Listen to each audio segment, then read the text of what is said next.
What's up, Buck fans? Good evening. You already know what today is. It is a glorious day. It's playoff times. It's time to get right or not right at all. Welcome to the aftermath Bucks pregame right now. Trying to save all this energy, but let's get ready for a hell of a pregame show.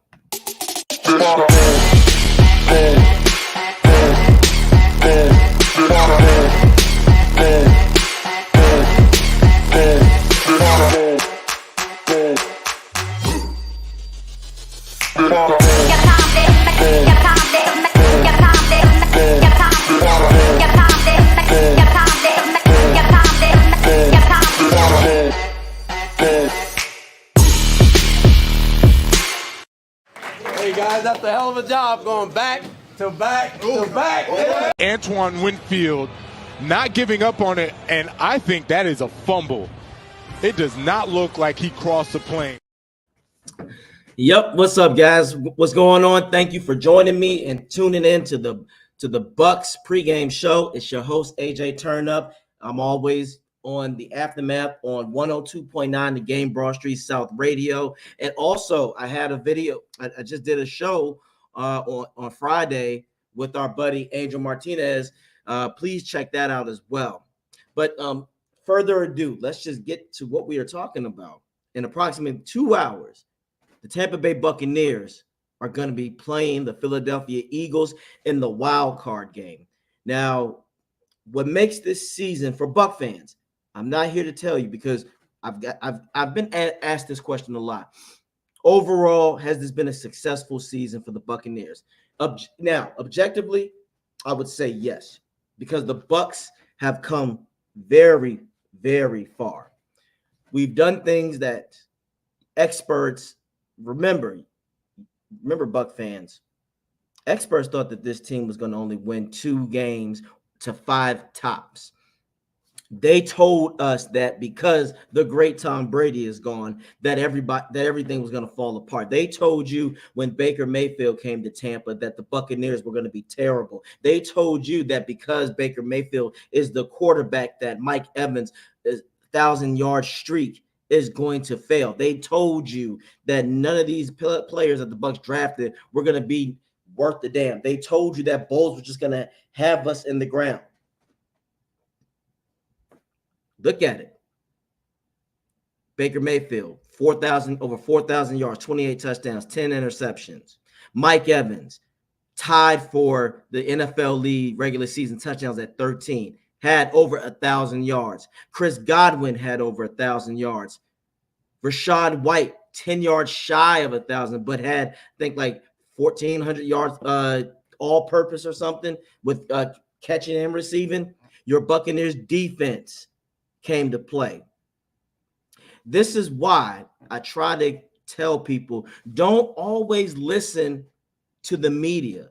Their job is for views. So when Brady left, in their opinion, the Bucs were a done team.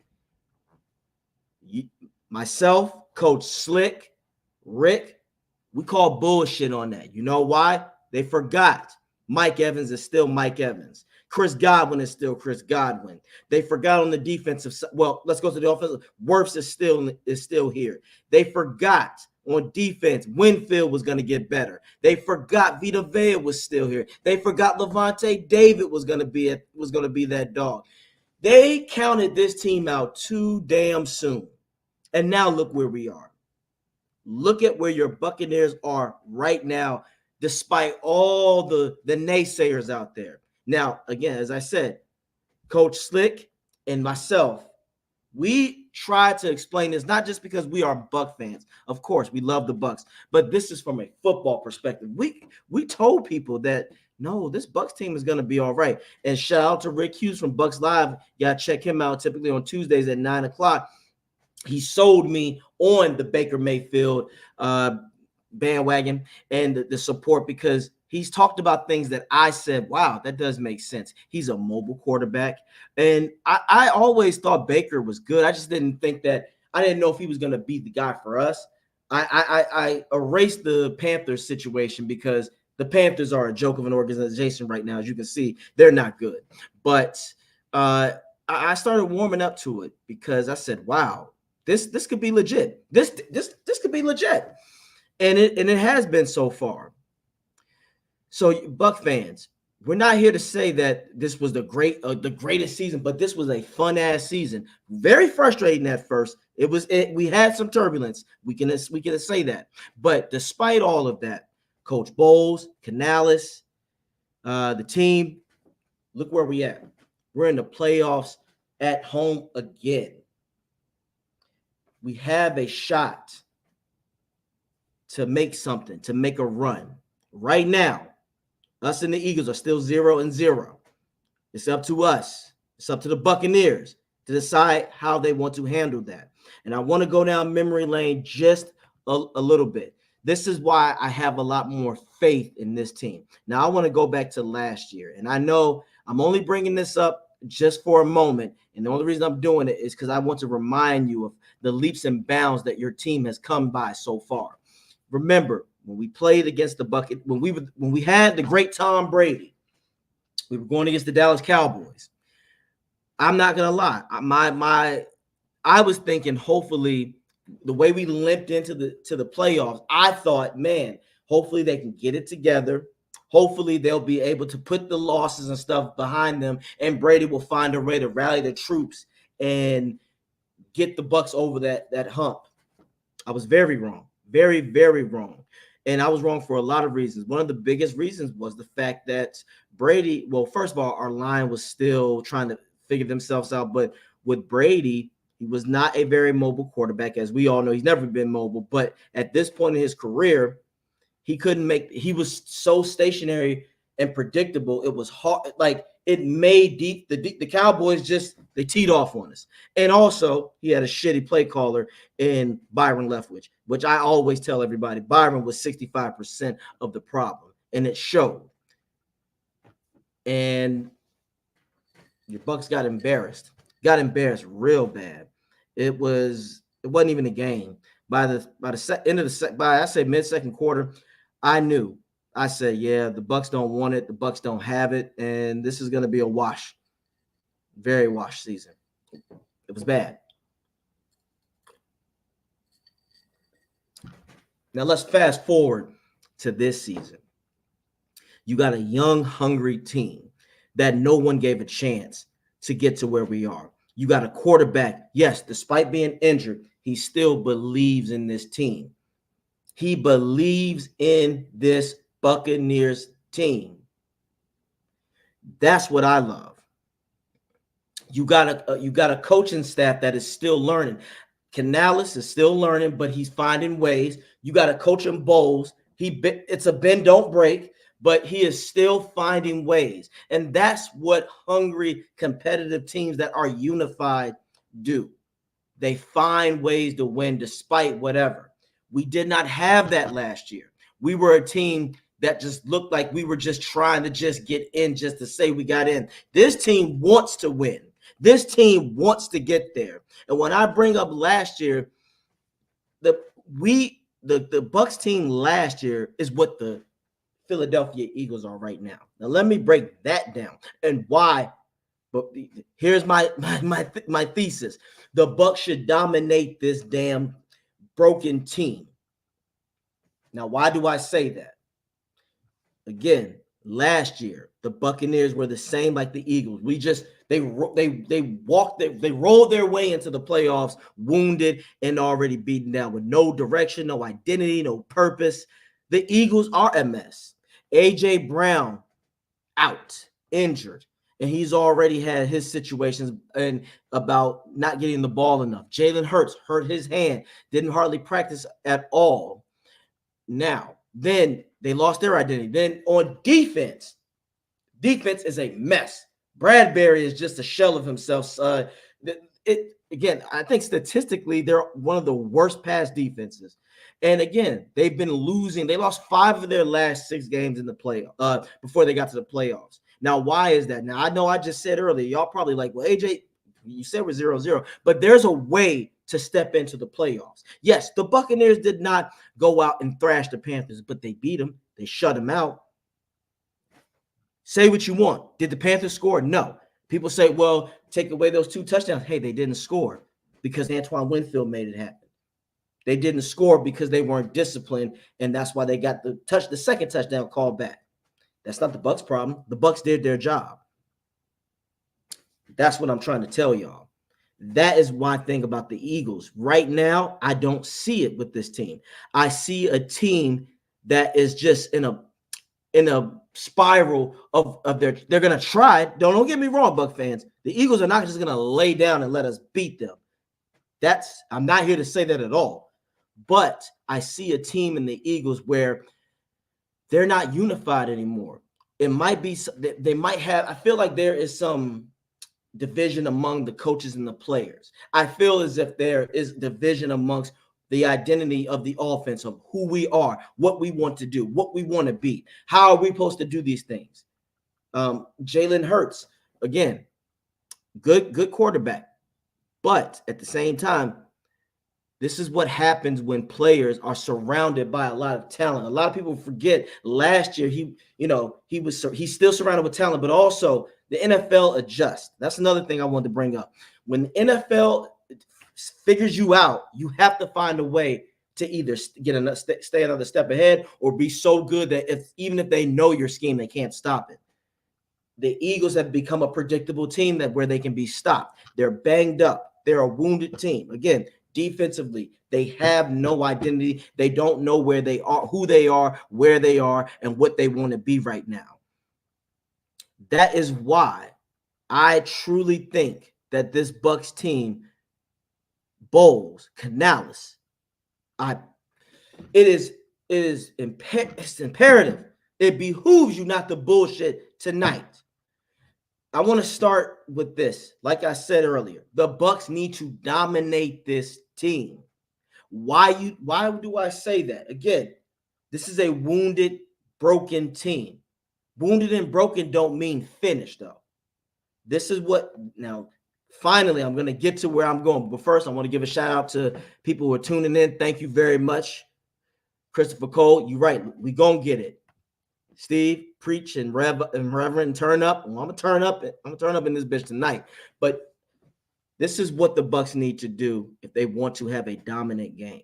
Now, I'm going to start on the offensive side of the ball because that's the important thing tonight.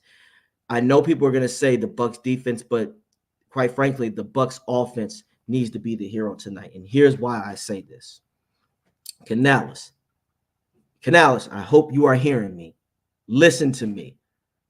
A lot of things I have said, I say it for the best of the organization because I see the talent that you have and I believe in these guys and I want you to do the same. So the word for you tonight is aggressive and creativity.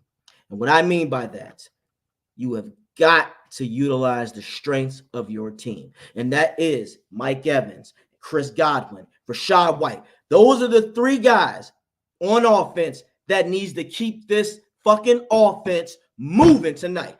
Now, this is what I'm saying. Mike Evans, Chris Godwin in the slot, Rachaad White. Now, when it comes to you need to use the pass to set up the run. Now, I understand that inclement weather can affect it, but hear me out. This is where you can start to establish rhythm to this offense. Get the short passes going and take what this defense gives you. If you see that their corner is 6 to 7 yards off of Mike Evans, get a short pass to Evans right there and have him do the rest. Get Godwin in the slot.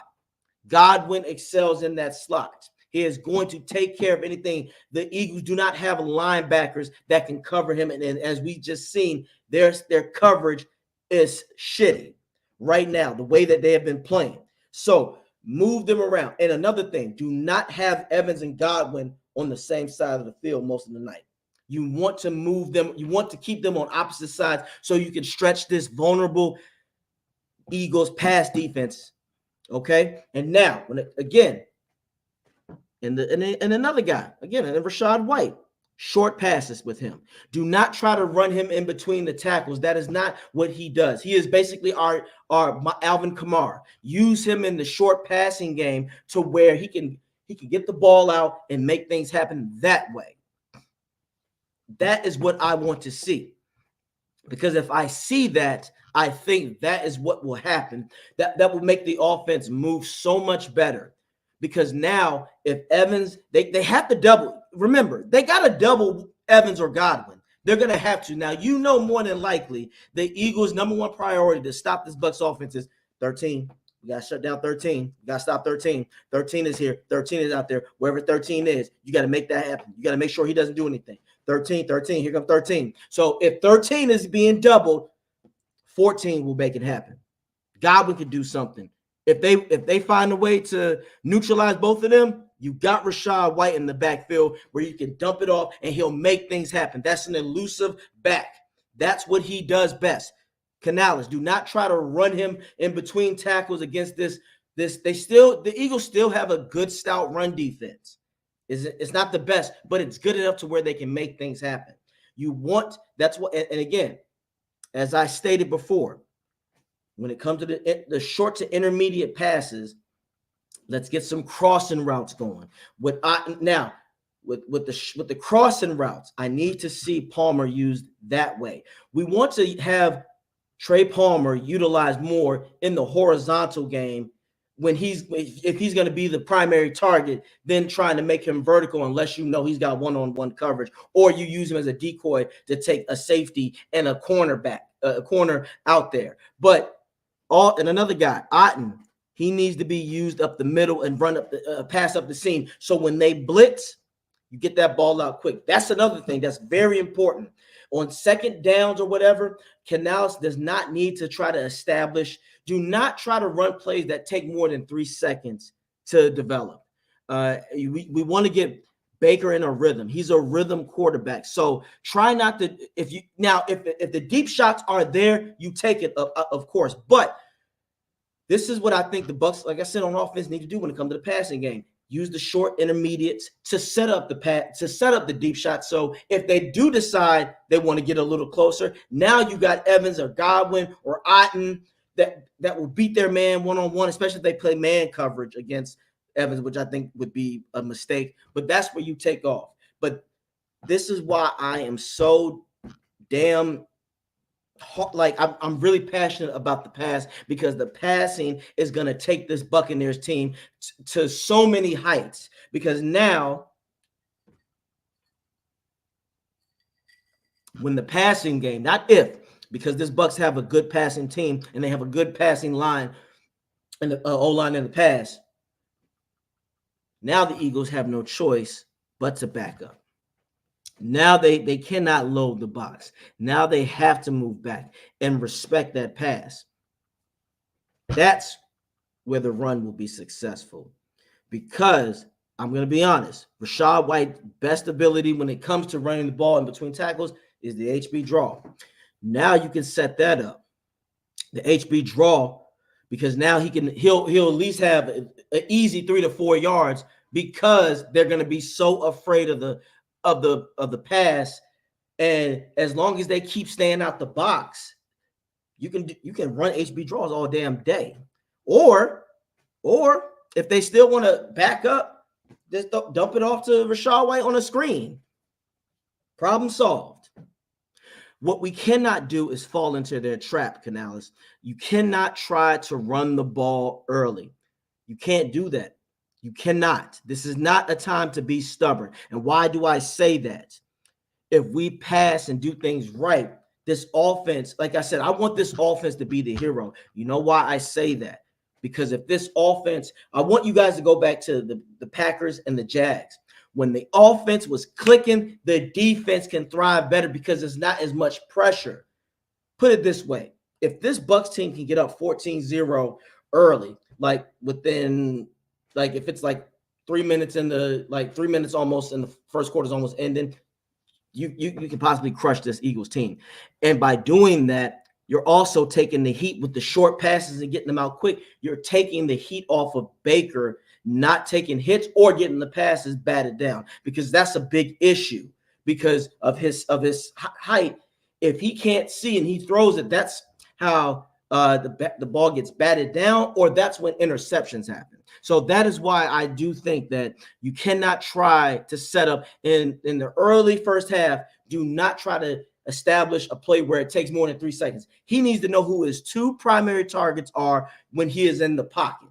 Okay, boom, boom. Here he is. And then, of course, I want the rollouts and play action. That will help as well because Baker, this is something that the Bucs missed all of last year in the playoffs with Brady. There was no rollouts. We couldn't move with him. Our offense was so predictable because defenses knew all we have to do is blitz because Brady ain't going nowhere. Despite Baker being hurt, he's going to take off sometimes. And if he is able to do rollouts and he doesn't see anything, he can take off. And there it is, right there. Now, another thing that I really wish, if you really want to get this run established and you want to throw them off, here's a theory, and hear me out. I would love to see the Bucs go into an I formation type of pass where Edmonds is at fullback and Rachaad White is at running back. And then you know why I say that? Because you can mix that up. If it's like a second and inches or third and inches, hand the ball to Edmonds as the fullback, and he'll be able to get in there because he's explosive. Or if you want to be tricky about it, you could do another rollout play action where Edmonds would be the blocker and Rachaad White goes out for a pass, a short pass or a screen. This is what I mean by creativity. Also, tonight, I want to see the Bucs run the spread. And when you run the spread, this is what I think that should definitely happen. You should always have Trey Palmer do the undercurrent, like the short route where he's running either to the outside or on the inside. Again, you always want to have Baker have that safety net. And again, let's get Palmer involved. Let's get Otten involved in these seams because I have a feeling that the Eagles are going to try to blitz the hell out of us, to rattle Baker because they know he's still fighting injuries. And this is why I keep saying on offense, Canales, get the ball out quick. You get the ball out quick, that means this Bucs team can have a rhythm to establish themselves. That means you don't have to worry about Baker taking that many hits. That also means when they get it out quick, if they decide to load the box even further, if Evans, Godwin, or Palmer, or Tompkins, but preferably Evans or Godwin, if they have one-on-ones, make them pay for that.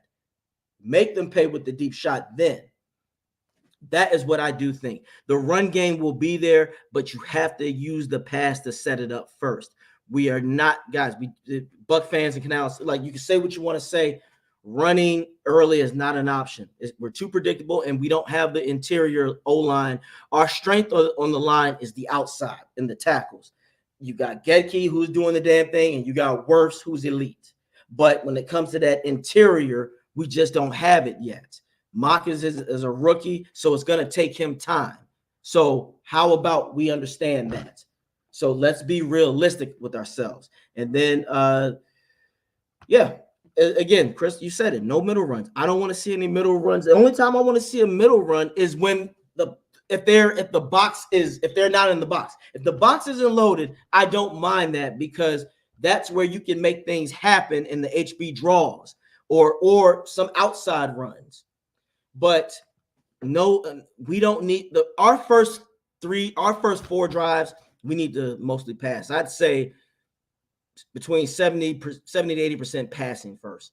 And you can slice that up any way you want, to short, to intermediate, to deep, but we need to pass. I know the rain is there, and if the rain starts affecting the plays, that's when you just make it simplified and get the short plays going, get the short passing game going. So that's what I think. And Bucs Live. Win, I don't care. 3-0 is great. So is 37-10. Don't be so aggressive that you give them a chance to just win. At this point, though, this is a broken team. Like I said, you want to put a team like this away. Now, this is why I say that, because we're about to get to the defensive side. You don't want to keep a desperate, broken team close, because at this point, we want this team to feel as if there is no chance that they're going to win this game. There is no chance that shit is going to happen the way that they want it to. We want them to give up and just go, well, we had a run, guys. We need to regroup because we haven't done shit. We're not about shit. because when you do that, you destroy the momentum, anything. But if we keep this team around, now Jalen Hurts and them can say, man, I thought we were supposed to get dominated, or wow, despite us not having all of our guys, look, fellas, we still in this game. We in their house and we hanging on. Man, all they got to do is mess up one time and we're in this game, or we win it. This is the type of team that you don't want to hang around. So, Bowles, what you have to do is take them out early. Now we are about to get on to the defensive side. And what's up, James Matz? Now, this is what needs to happen on defense. You do need to be aggressive. I beg to differ. Bucs Live, you got to be aggressive quick. No cushion coverage early. Play aggressive. This is no time to fill them out. They're wounded. A.J. Brown is gone. Devontae Smith is still banged up. We're not worried about Julio, but you still mind him. You know Swift is banged up, but we know more than likely they want to win this game. They want to keep it close. So they're going to run as much as they can because they still have arguably the best line in football. So Bucs defense, load the box. Don't make it easy for them. You don't want them to get into a rhythm. You want make Jalen Hurts actually do something that he typically doesn't necessarily like doing and play at quarterback completely, staying in the pocket, trying to shred us that way. He wants to typically take off. He wants to beat us. He wants to be a dual threat. Take that away from him. Load that damn box. Blitz. But when you blitz, I want them to play man and not just the soft-ass man. Jam. I keep saying this, and I'll repeat it again for people out there who don't understand. The art of jamming and the purpose of jamming is not about to necessarily shutting down the receiver solely. It's about disrupting timing between the quarterback and the wide receiver. Do you understand?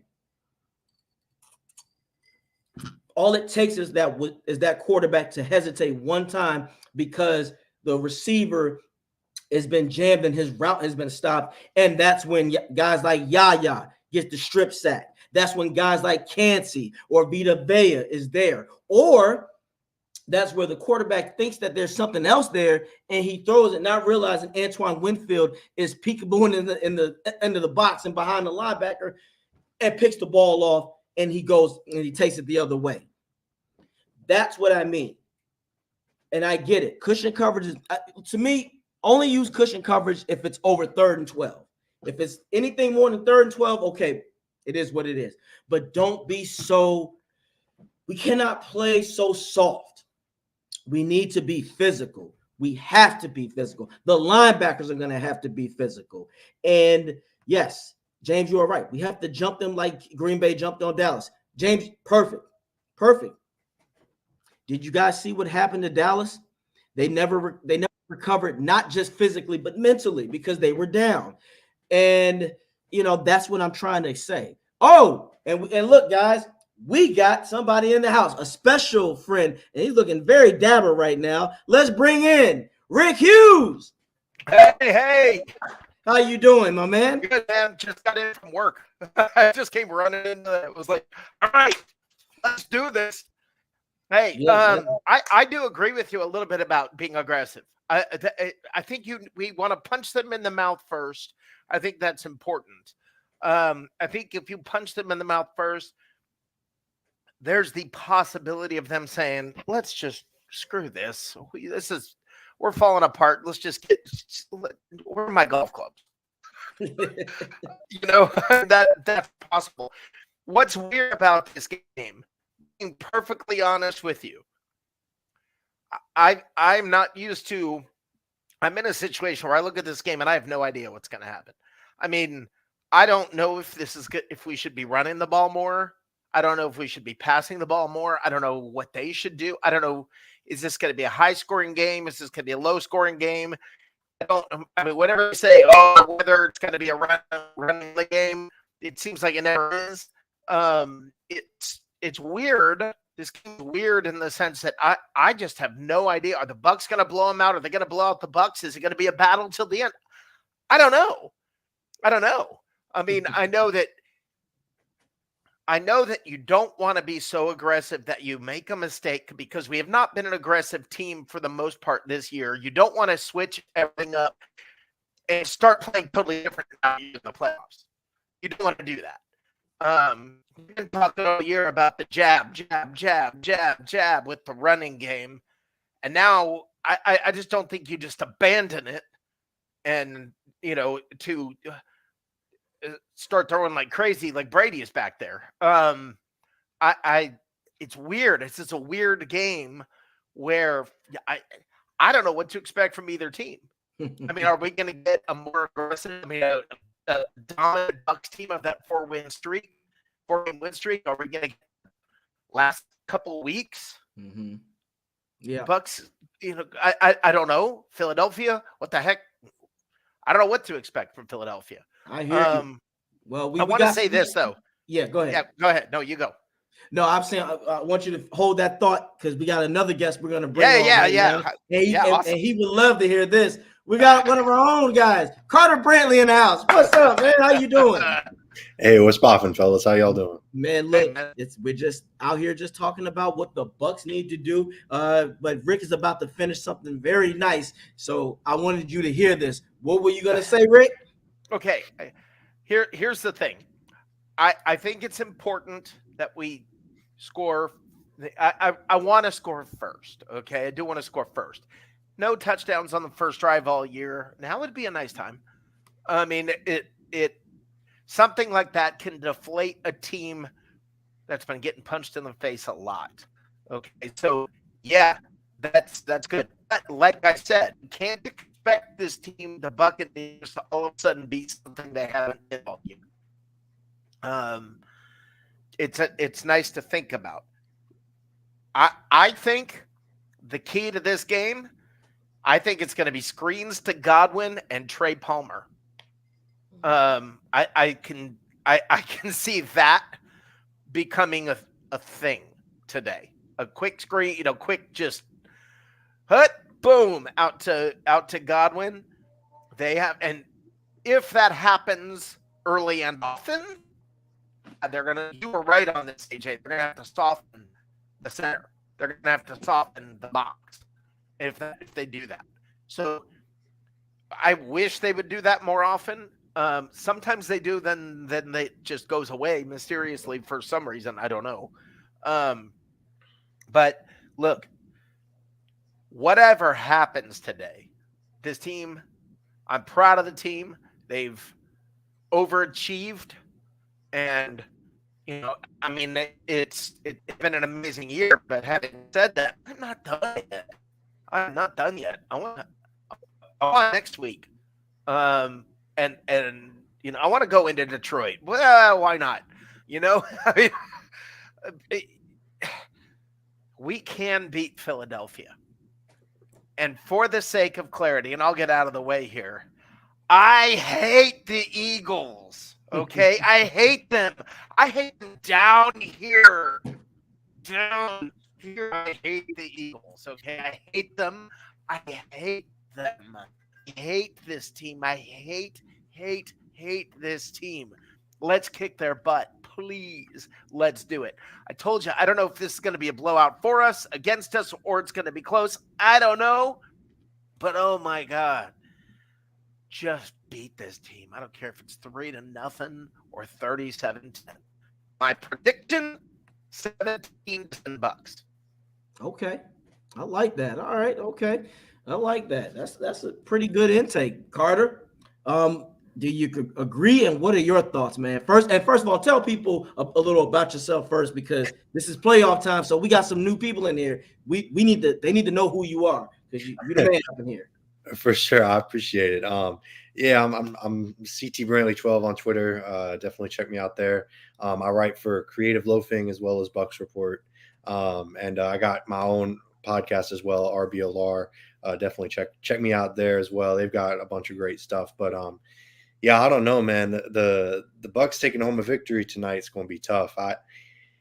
It's just, I know the Eagles have been struggling, and they got their own litany of injuries for sure, but man, that Panthers game last week was ugly. I know that I know the Bucs won. Don't get me wrong. I understand all that, but Jesus Christ, only putting up 9 points against the worst team in football. What's up, Slick? How you doing tonight, man? I'm good. I just got back in from the gym, ready to go. Hell yeah, man. Get that in. Hell yeah, gotta get that pump in before the Bucs kick For some sure, ass. brother. Sure. I need AJ to give me his arms workout because that boy's got some arms. I think we all need to take AJ's work. Yeah, man. If I had arms like that, I think my wife would ever consider leaving me. Look, these arms are basically if Bowles decides to give me a call. As much shit, Rick, as I say about Bowles, if he called me right now, I'd be like, yes, coach. I'm there.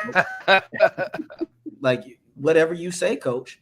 Brett Carter, that is great. And I know that I think a lot of us are nervous, but this is why I would say this. It's going to be up to what the coaching decides. You like you said, Rick, I agree. We can't just switch, but it's not about switching. It's about taking it up a notch. The Bucs showed you that they can do that in the Green Bay game, Carter, and the Jags game. As you said, they dialed that shit up. Yeah, there's no reason. And I get it. The weather might affect us a little bit, but this is what I know that the offense should not do. Do not try to establish the run too early. We all know this. The weakness of the Bucs line is the interior. The outside is cool, but they're not early. Yeah, I would do the short passes. Run early. Now, for me, I would say this, Carter and Slick and Rick, the Trinity. I would I'd keep the same intensity, but I would probably pepper in the run when I wouldn't normally run. That's what I would do. So on third down, I'm coming out flying, and they're like, shit, this team's come to play. You do that a couple of times, they're going to start biting. They're going to change the butt. They're going to roll that safety down, and they're going to bring that safety back up. They're going to adjust. They're going to stay in their nickel package, and then boom, I'm going to hit you with my run game. Predict exactly. And also, I would use Evan, Godwin, and White. Those are your three guys tonight. White, he's getting a lot of screen passes. Or, one thing that Carter and Slick, I wish that they would do. They would go out for passes, but not in the outside. But you know how Fournette used to run like a zig and then run up in the middle, and then he would dump it off that way. We need to see more of that, because sometimes I think if they throw it too much in the flats, it'll be predictable. I think Baker has a hard time throwing up the middle, short, and if they're blitzing, you can't have White's not going to be going out. He's going to be picking up the blitz. Oh, I'm glad you said that. If they want to blitz, Slick, we've talked about it. Otten he's there, Carter. Otten is there. I'm throwing that shit up the seams. Blitz if you want. Again, the key right now, early in the first 4 possessions, do not do plays that take more than 3 seconds to develop, especially when Baker's in the pocket. Get it out quick. Boom, boom, boom. That's how the offense needs to get a repetition and confuse the defense. Now, if you had to say this, Carter, I want to ask you this. Who is it on the defensive side of the Eagles that you are kind of concerned and that you hope that the Bucs neutralize him ASAP? Yeah, I mean, it's definitely got to start and begin with that front line. You can really take your pick between Hassan Reddick and Jalen Carter. Although, of course, Fletcher Cox is a veteran. He's been around. Josh Sweat, really good too. I think that's the biggest concern on that Eagles defense. Their secondary, their linebackers, very suspect at best. They're very suspect. It's tough. I don't know. The Bucs are, these two teams have already played. This is a very different Eagles team. It's a very different Bucs team in the beginning of the year. But at the same time, there's that kind of familiarity. Like the Eagles already whipped that ass once. They can kind of do it again. So I think that's the big issue for me is just how does the offensive line hold up against that defensive line, especially with the pass rush. Because Baker, he's got the ankle and the ribs. He looked so he looked like Tom Brady without the accuracy last week, and that's not good. So especially with this offensive line, because this offensive line has kind of it feels like they've gotten a little, I don't want to say bailed out, but the scheme has been, hey, get Baker moving and get him out of the pocket and allow him to kind of throw on the move so that we can kind of make up for the fact that we've got, Cody Mauch, Robert Hainsey, and, Aaron Stiney as the 3 interior offensive linemen. And I don't think they're going to be able to do that tonight with Baker's ankle. So I think Hassan Reddick, Jalen Carter, definitely the 2 biggest names that pop out on this Eagles defense. I got you. And Carter, you know what I want? I want you to do, man, don't worry about that Panthers game. I think a lot of people are blowing that out of proportion. This is where I got to agree with Rick on this one. Because I said this in our chat. I said, look, if they win 9-0, I don't care. But I want to ask y'all this. Could it be that, and I know that this could be very far-fetched, but stick with me. What if the Bucs, if Bowles and Canales knew there's no need to be trying to re-aggravate Baker by trying to make him be aggressive. This is a bad Panthers team. We know that our defense, Bowles could have said, my defense is going to take care of them. How about we just play vanilla to keep Baker healthy so we don't take unnecessary risk? And then when the playoffs come, now they're like, okay, Canals, this is where Coach Slick was telling you better have I'm glass half full extra plays that nobody has seen. You get what I'm saying? Because I felt like, in a way, not that they gave up against the Panthers, but I felt that the offense had a way of, well, we don't want Baker to get hurt. We want to save him for the playoffs. This team ain't scoring on us like that. Our defense can shut them down. So I think, in a way, I think we shouldn't overblow the Panthers the way. Yeah, did it stink? Yes, but in a way, they could have just played it safe. What do you guys think?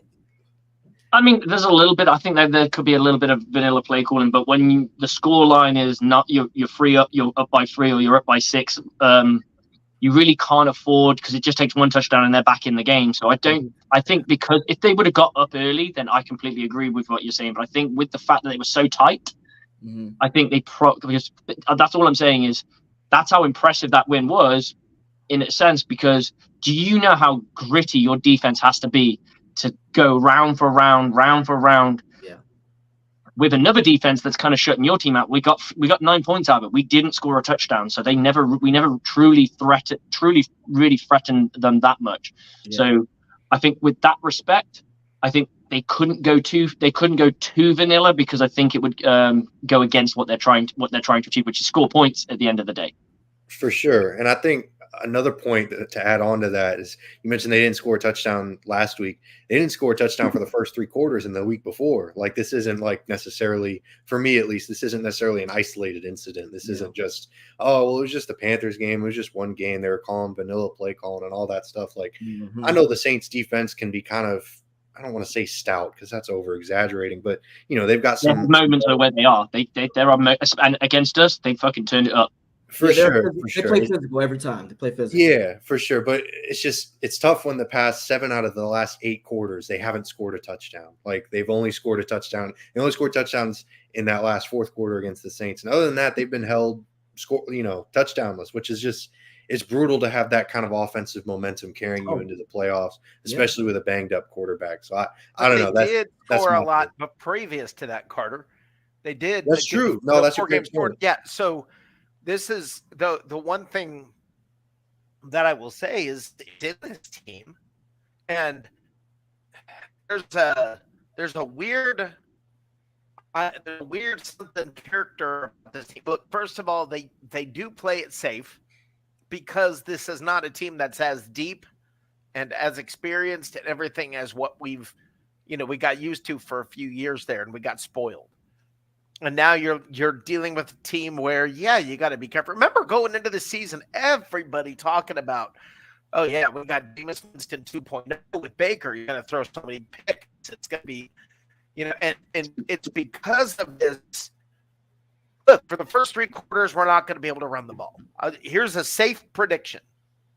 For the first 3 quarters, we are not going to be able to run the ball. At the very end of the 3rd quarter, starting the 4th quarter, all of a sudden, Rachaad White's going to show up.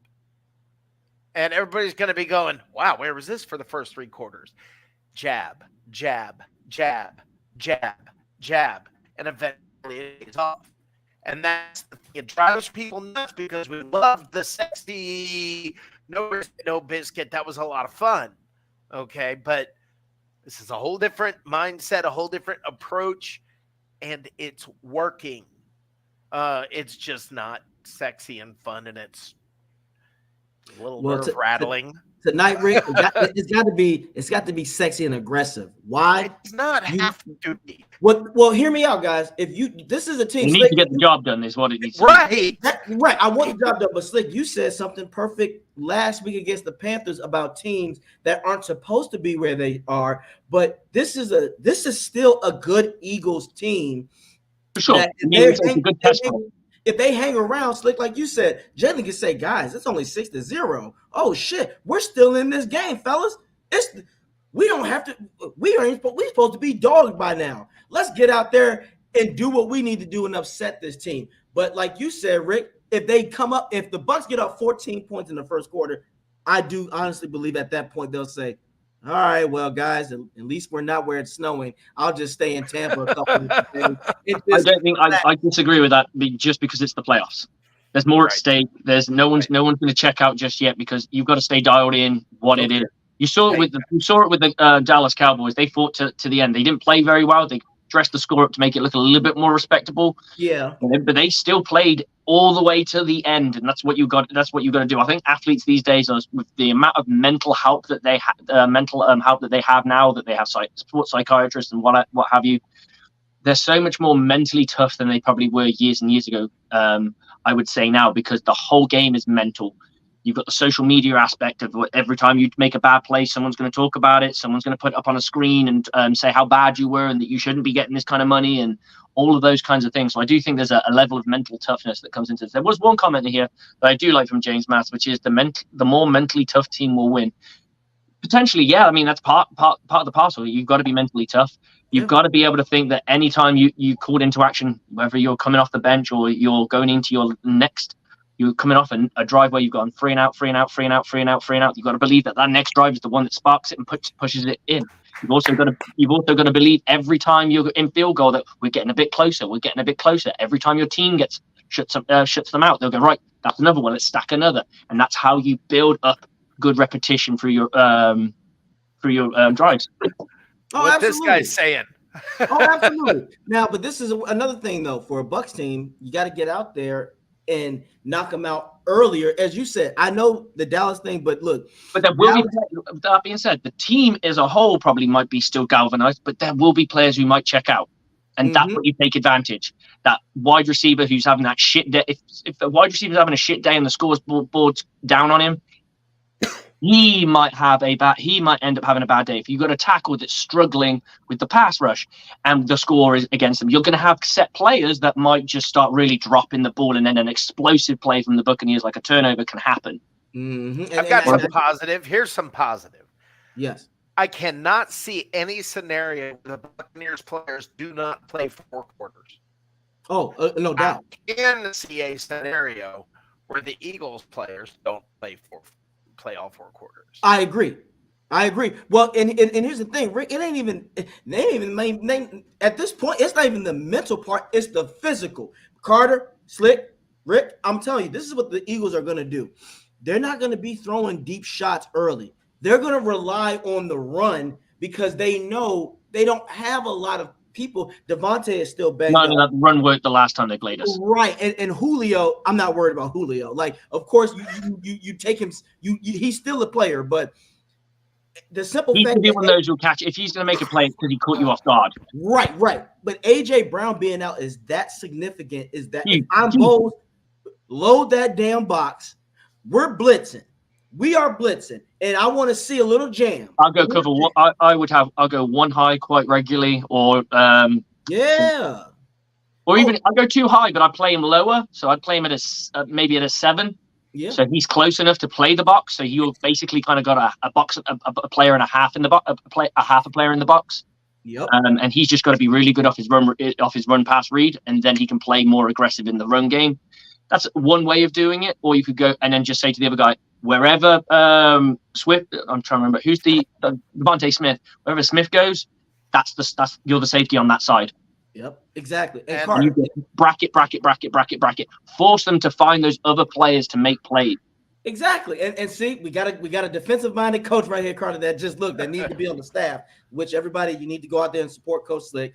Get him in there. But Carter, I want to ask you this. If you've been around the players, or if you've seen the energy, what is the energy that that, in your opinion, that you see not coming from only the veterans, but the youngins, the young guys? Yeah, I mean, it's definitely great. That's what's been really fun about this Bucs team this year is that, because there's been such turnover and upheaval and, uncertainty, that they've kind of been like, hey, man, like, you're all we got. Like Christian Isian, he's an undrafted free agent playing, he's their starting slot guy. Cody Mauk, he's their starting right guard, right guard.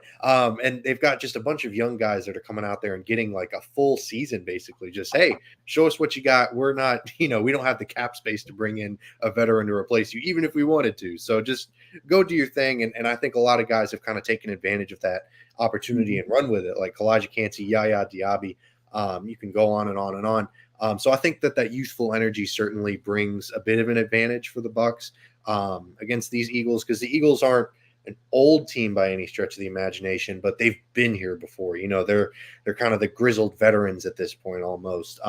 So I think that could be kind of fun to watch. And yeah, I mean, it's definitely a high energy. Like Rick said, they're definitely not going to give up at any point. The Bucs, we can sit here and hammer away about their secondary being bad, about the run game being atrocious, but it's never for a lack of trying.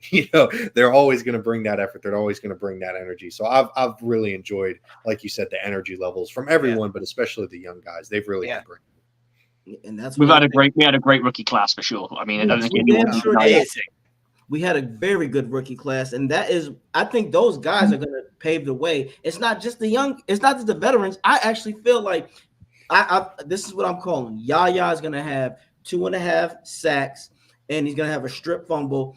And I got Antoine Winfield with an interception and a sack and a fumble recovery.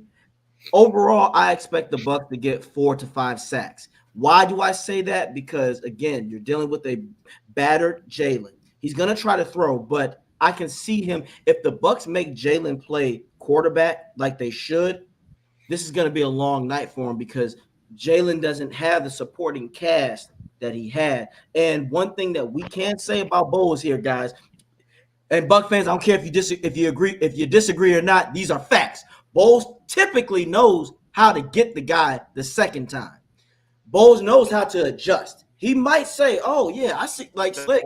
He might say, I see something here that they didn't see last time. And again, we got to realize, Carter, Swift is still banged up. He's not. And we've gained experience. All those players that are the young kids on our team have gained experience. They've learned from that game. They probably rewatched the tape and all those kinds of things. So there's a lot to be said. We've got a lot of pluses in our mind. We're going up against a team that's a wounded animal. Wounded animals can sometimes be dangerous, though, so we just got to be mindful. But yeah, I do think we've got to throw the first punch, and I think that will help set the tone. I don't think it's that if we don't, it will end the game or anything. But I do think it puts us in great stead from that point.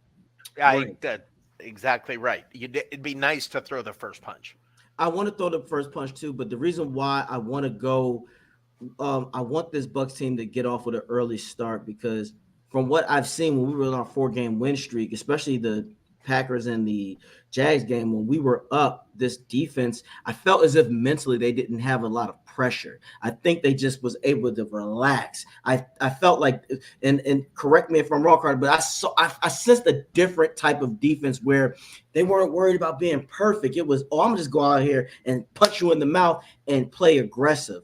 This team has that potential, and I think that they can do it. I don't want them to hang it around too much, because I think sometimes that's where Bowles can make his mistakes, because you just said, Slick, this is still a dangerous team. I'm not taking it away. This is still a playoff. This is the NFC champions. You don't go in there thinking, oh, we got this. No, you got to go in there and say, guys, let's kick their asses. And besides, guys, we hate Philly. I told you, I was on the hell with cheesesteak diet this entire week. I couldn't watch the Fresh Prince. I wasn't listening to Philly rappers. Anything in the Philly area was dead to me. We don't like these bastards. We don't like them. And wouldn't it feel nice to abuse them? I mean, of course, Rick, if we win 2-0, I'm doing a cartwheel and we're taking shots online together. I want this win. I want the Bucs to win. Now, I'm just saying from a football thinker's perspective, this is the type of team that you want to punch them in the mouth early, kick their ass, make them panic, and y'all already know, on offense where I want to see crossing routes. If I do some crossing routes, I'm gonna do a cartwheel and a split. Oh man, Carter, I love crossing routes. Crossing routes to me is some of the greatest. That was one of whoever created the crossing route. God bless them. It just doesn't work in college that much. Yeah, they can take your head off in college. That's why. Yeah. So here's the deal. I think people are, and I'm reading the comments and stuff, and everything I've heard over the last few days, last day, like online this morning and all this. Everybody's drunk on this Green Bay Dallas game. And we need to come out and do what Green Bay did. Everybody needs to come out and do what Green Bay did. That's true. That's a funny thing to say. Of course, we need to go out and do what Green Bay did. Okay, so does Philadelphia. Green Bay next week is going. We need to go and do what Green Bay did. I mean, we need to do what we did last week, boys. We're punch them in the mouth early. Right. Okay. Everybody needs this, but the bottom line is this: the team is who they are. We've watched this team all year. Okay, they're not going to come out and have a 17-0 lead in the first quarter. Most likely, the Bucs are not. Okay, we're not going to come out and be throwing the ball all over the field like it's like Bruce Arians is back. It's not going to happen. That's not how we play. And all that matters is the score at the end. So for everybody freaking out and saying, "Well, look what this team did," or "Look what that team did," I don't care what Green Bay did. Okay, right now I want to beat the Eagles. Facts. And yeah, okay, Green Bay had an exceptional, crazy, perfect game like we did against Green Bay. Mm-hmm. So stop saying we need to do what Green Bay did. We need to do what Tampa did against Green Bay. Right. But look, I put this on the Bucs. I'm gonna tag the Bucs on this. This is what they need to come into this game, fellas. This is the mindset that they need to have. Ain't that beautiful? Isn't that beautiful? Don't that look good? This is what I think of most of their fans that they look like when they talk about us, because we want to come in and be aggressive. Like I said, I do still think this is a dangerous team, but what I do see, and Slick, you've been on coaching teams, what the advantage that the Bucs have, they're unified, and Carter and Rick, you can all say this. We talked about this. I feel so good that this Bucs team had fun this year, despite the turbulence. I think the turbulence brought character out of a lot of these guys because they realize, oh shit, we need to take this. We should take this serious because look at where we were at. Just 5 weeks ago, people were saying, should Bowles be fired? Now we're like, Bowles got to stay, probably more than likely. And Bowles wins tonight, no matter what happens. If he wins tonight, I don't care if it's 2-0, you got to keep Bowles because he's done the impossible already. This season has already been a success because we were supposed to win 2 games. Slick and Rick and I have showed people this, Carter. People thought we was going to win 2 to 5 games. Some disrespectful shit, all because the great Tom Brady left. And we won 4 more. And you know what? We were in conversations with about 3 of them. And I just wanted to reiterate this point, right? I did this a couple of weeks ago with you guys on the Aftermath, where I said, do you know why the Bucs would stand if they won 1 more game? And you all tried to guess where they'd plan in the division. If the Buccaneers won 2 more games and finished, if the Buccaneers finished with 11 wins, they probably would have still finished 4th. True. Just winning 2 more games, they would have still finished 4th. It makes no difference. Now, if they won 3, you could argue that they could get themselves the 3rd seed, but I don't know how that looks because you've got to do the fucking crazy math and shit. So I'm not about that. But 2 means you're still 4th.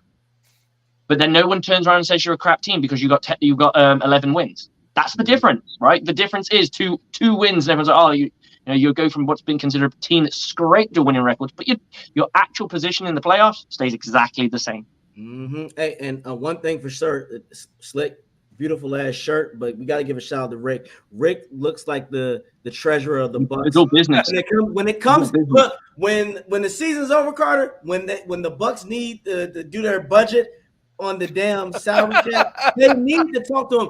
that all black outfit. He gonna come in there and be like, guys, this is what we need. We have finally paid our Super Bowl bill. It's time to spend that money. Let's get it going. But guys, look, and I know we are we're getting to the nitty-gritty time. I want everybody to get their chance to get ready and pump themselves up. But Carter, like, I want to give you this. Give me 3 guys on offense that's going to be firing the cannons, and for defense as well. 3 guys on both sides that you feel like are going to do the damn thing, and that's going to bring this Bucs a victory, and your prediction score.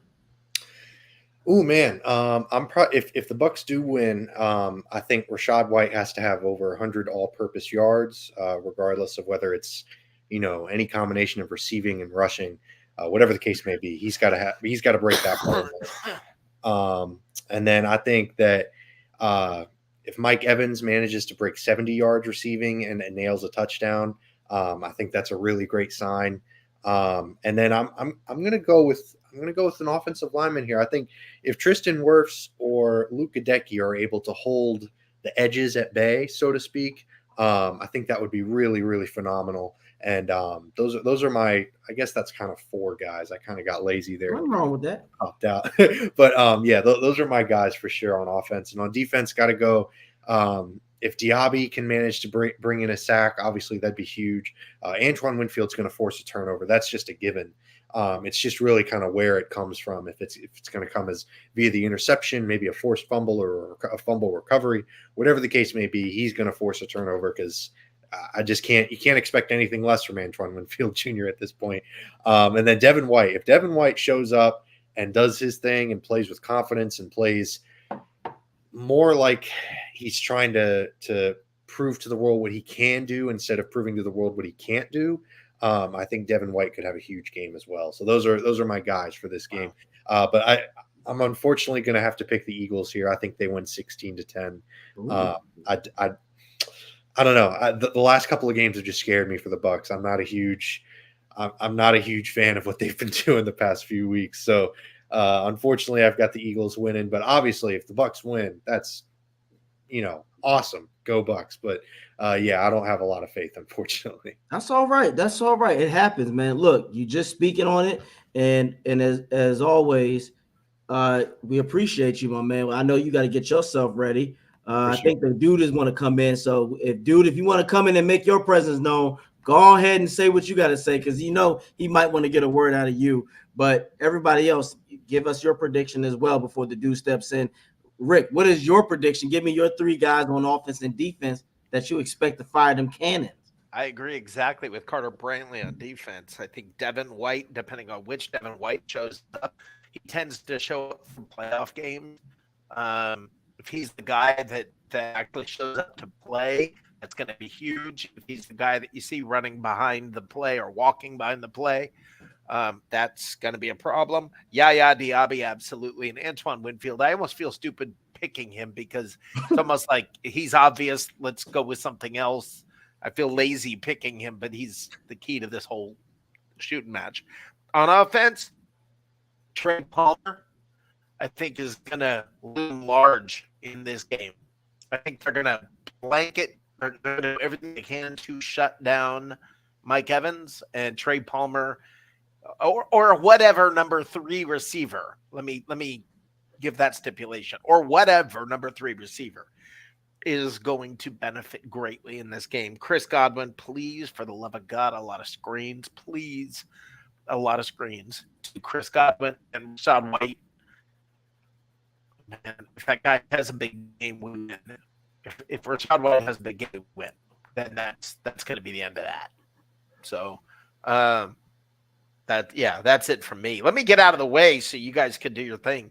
We always appreciate you coming up here and with us, man, and I'll be around after the game most likely. So, enjoy yourself, guys.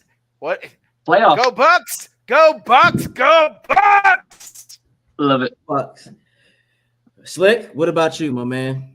I'm going to go with a 24-17 to the Bucs. I'm always optimistic. That's just the way I am. I feel sacrilege if I picked another team. I just couldn't do it. I couldn't live with myself, because if I'm right, I feel like, oh God, I cursed my own team, So if I pick my team all the time, then I can't go wrong because I want them to win anyway. So that's just kind of like my mental philosophy here. Players, I think it's pretty obvious. I wouldn't be surprised if Levante David shows up big. I've got a feeling that Levante David will just go back to that kind of 2013, 2014 mode where he was just, and then with Antoine Winfield over the top as well, and then somebody on the line. There's got to be one person on the line, like a Yaya Diaby or somebody who's just got to step up. Maybe Kalijah Kancey. I could see that happening. Just has that game where I'm taking over. You have 3 layers of the defense. That's all you need playing top-notch football. And then we go to the offense. I think I wouldn't be surprised if Cade Otton had a day. I think the more and more that guy gets going, I think the more and more I am impressed with him. I just think he is underutilized in this offense so far, and I think he has so much opportunity. There's so much there on the bone for him. Like you said, blitzes, they're starting to use him in those delay block calls where he goes to block and then peels off the block and catches the ball. Stuff like that. That's really smart football. I love it. So I hope they use it, be more creative with him. Give him that run block, give him that run block, give him that run back, get him off that run block and peel off. And then it's no longer a run with a play action pass, boom, down the middle, 10 yards, whatever. Thank you. That kind of thing. I do think that Chris Godwin could end up having a big day as well because it's Chris Godwin and they can't scheme for everybody. Right. And they're going to go with the guy who's got the touchdowns and the yards, and that's Mike Evans. So it makes logical sense.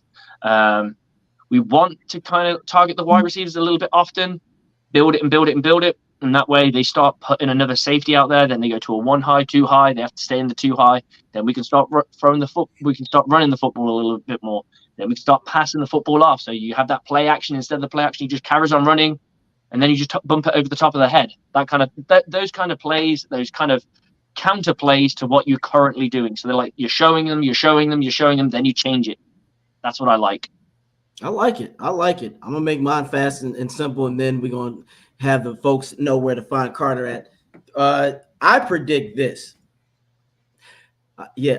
This is going to be a hot take right now. I predict the Bucs winning 34, Eagles 17.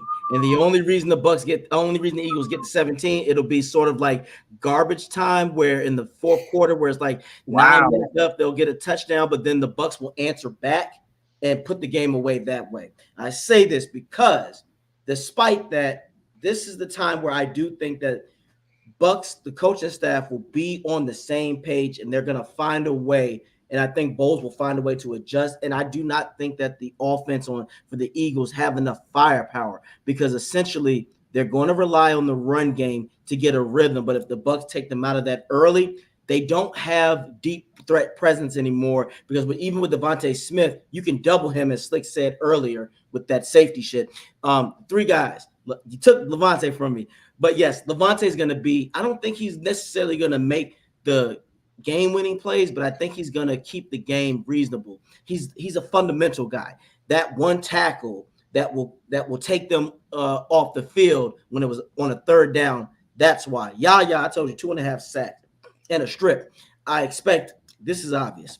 I expect Winfield, who wins on the field. Antoine wins on the field, is going to get a pick and a fumble recovery. And then on offense, I got Baker doing something where he takes off and he runs for like a 14-yard skit that just keeps the drive alive to a touchdown. I surprisingly have Rachaad White, as you said, Carter, as the man, not just on the ground, but in the passing. I expect him to get not just a rushing touchdown, but also a receiving touchdown. I feel like he's going to break off one of those screen passes and he's going to take off. And the next guy, I don't know why, I see something in Otton. Otton is going to be that guy where he catches a pass and he gets in the end zone. So that's it. I said what I said. And Carter, please tell everybody, the good folks, where they can find you. Absolutely. I appreciate it. Like I mentioned earlier, CT Brantley 12 on Twitter. Definitely check me out at Creative Loafing, as well as Bucs Report. I'll be coming at you with a win or lose. I'll be coming at you with a captain's table walk the plank column, pointing out I try to have it be a broader thing because, the NFL is just such a silly world in general, especially especially the Bucs, but more specifically everyone. I'll be talking Packers, Cowboys, and all that stuff, but obviously mostly Bucs stuff.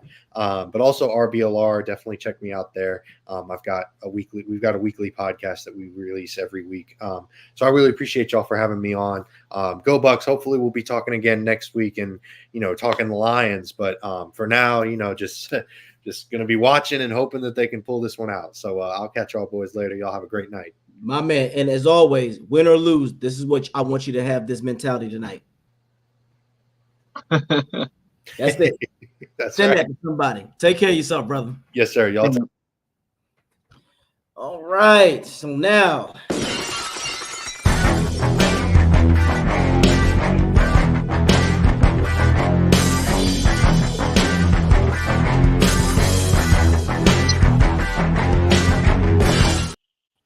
There he is, the dude who ain't scared to be rude or crude. What's good?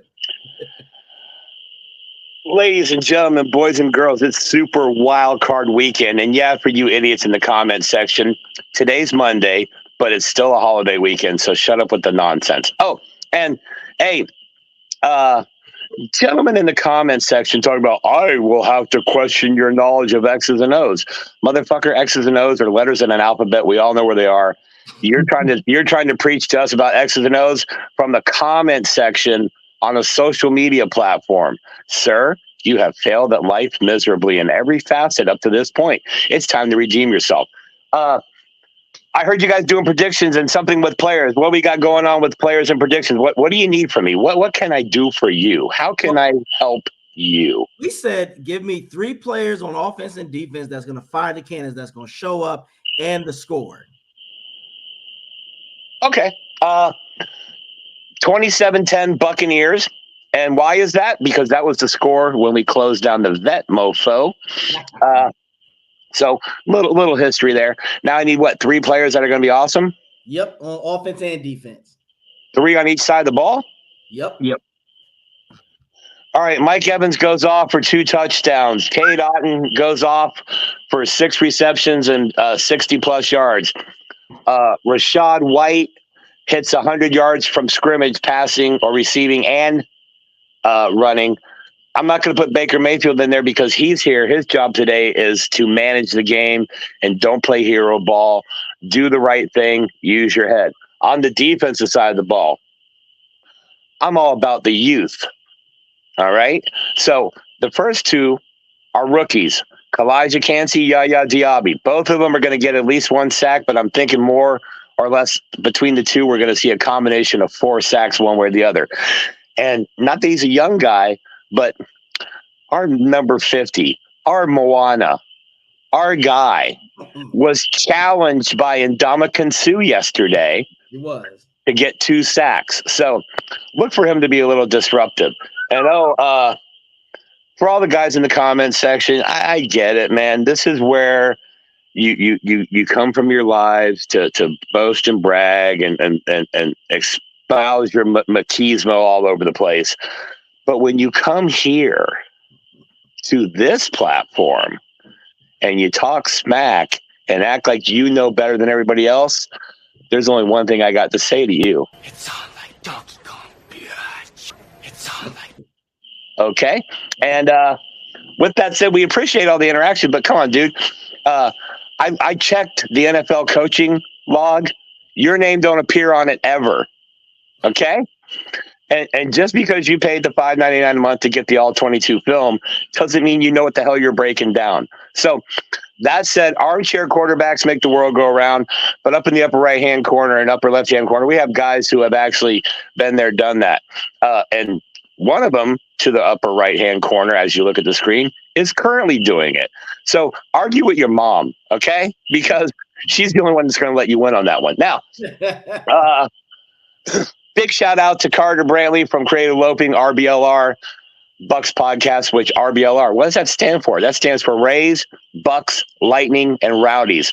We call it Rebler. So shout out to the Rebler guys over there at Rebler Sports. Shout out to Rick Hughes Online, Bucs Live. Don't know where his protege, sidekick, David White Scarborough was. Probably counting money because he's a bean counter. With that said, dude, fuck the Cowboys. Fuck the Cowboys. Fuck the Cowboys. Okay? Oh, good, didn't it? And furthermore, fuck the Cowboys. Yesterday, that was the most upset Jerry Jones has been since the civil rights law was passed. You feel me? Yeah, I just went there. You know why? Because I can. And that wasn't racist. That was actually pro-inclusiveness. Anyway, on Martin Luther King Day, I'm going to show you a little love to the people in the comment section. Christopher Cole, always appreciate you. JT Olson down there, appreciate the support. Everybody in there that's not acting like a douchebag, we appreciate you. The ones who are acting like a douchebag, we don't appreciate you, but we accept you because we know you need a safe place to, flex your internet muscle. With that said, the Buccaneers have a golden chance to go to Detroit and get revenge on the Detroit Lions for ruining the creamsicle game. Yep. But first, you have got to stop the Philly run attack. Okay? Make Jalen Hurts be the guy to beat you. Why? Because I don't think Jalen Hurts is healthy. I don't think Jalen Hurts should be playing if we're considering his long-term career. But, Philadelphia, if you don't play, you're a vagina, and that's how it goes there. Buccaneers, you have to run the football, but you don't have to run the ball to pass. You can establish the pass to open up the run lanes too. It works both ways. It's yin and yang. It's really dictated by what the opposing team's defense is doing this particular play or this particular game. You've got to counter what's happening. So if you're having success in the run game, then they're going to counter that. Then you can start. This is where you got to learn to play with. This is why I like it. Why the spread offense is a very nice offense, because it looks the same every single time. You don't know what's going to come out of it. But the NFL is way more evolved than that because they have one-size-fits-all defenses in a lot of the cases. You can't just have a counterpunch for a counterpunch anymore. You have to have a defense that's able to think on it, work on its toes. And a lot of people don't realize that. They go, oh, well, I'll just run this. It's like, yeah, but you don't know when they're going to run that play. You might have the perfect play to stop one of their plays, but you don't know when they're going to run it. You have a statistical knowledge of like they like to run this on second downs and third downs and what have you. But then it's got to work. And that's when it's Jimmy's, the X's and O's get thrown out because it's Jimmy's versus Joe's.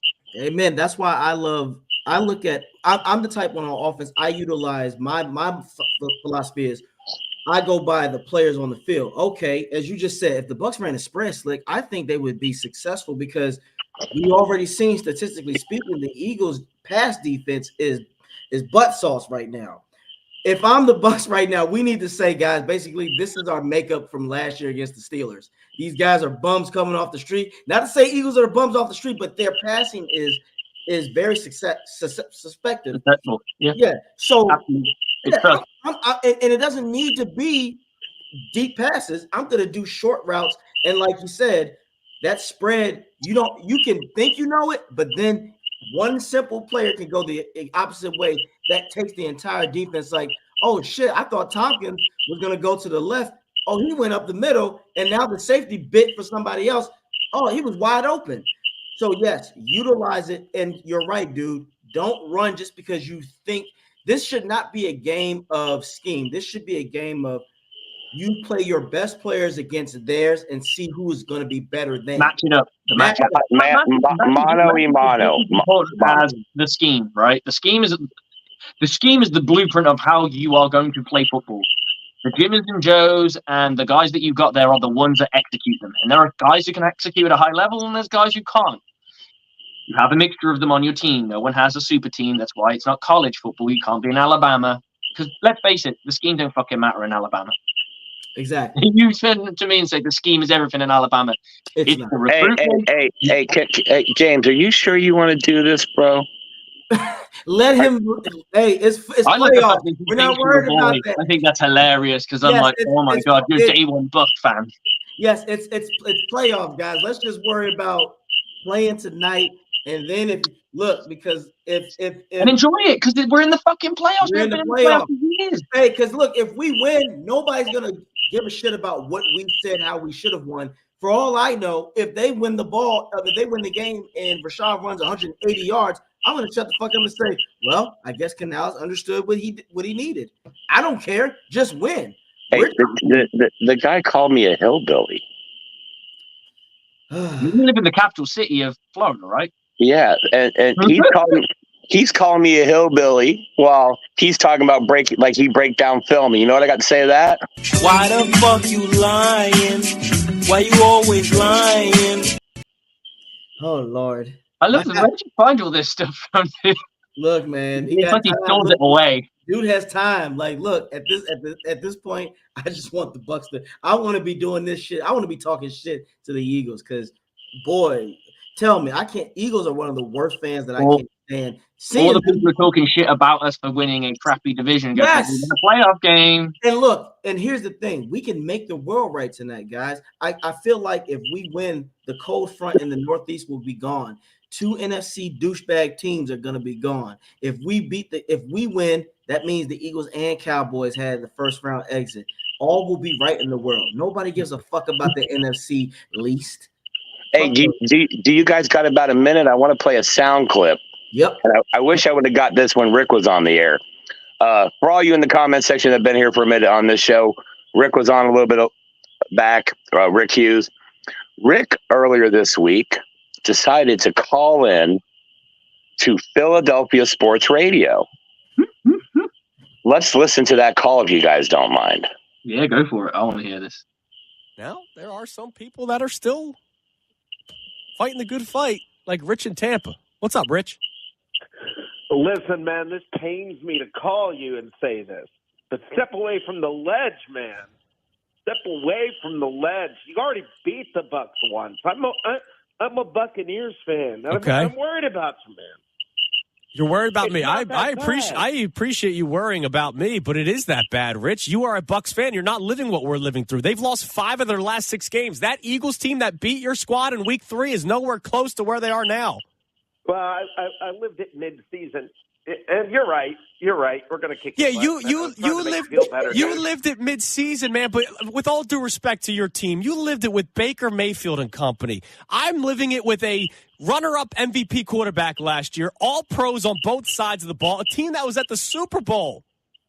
Your experience and my experience are nowhere close. You're right. We're going to win. I'm good with that. Okay, congratulations. And then you lose in the next round. And if the Eagles win, the same thing will happen to them. I don't need smack talk from a Buccaneers fan. Good. That's beautiful. And he was in his feelings. Fight like Rich and Tampa. So, again, I've got one thing to say to all the Philadelphia fans. You fucking donkey. You fucking donkey. You. That's beautiful. I just love the fact that he was getting upset.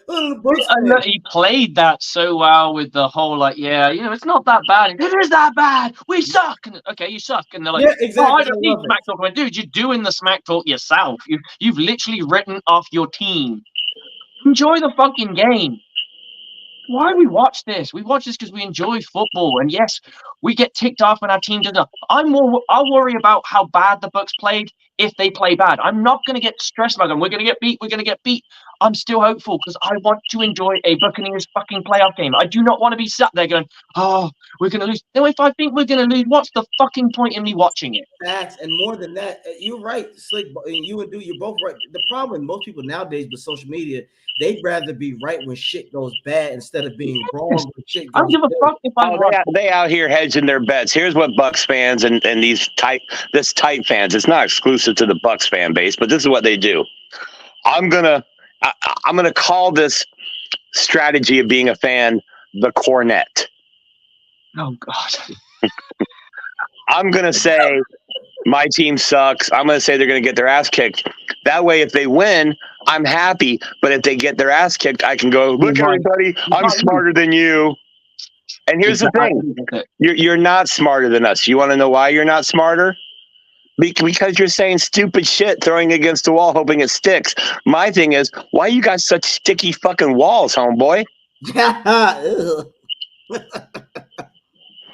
Anyway, I want to get semi-serious here. Yes, it's a Super Wild Card weekend. Yes, it's Monday Night Football coming up for our Tampa Bay Buccaneers. But let's also remember what today is about. And it's about remembering Dr. King.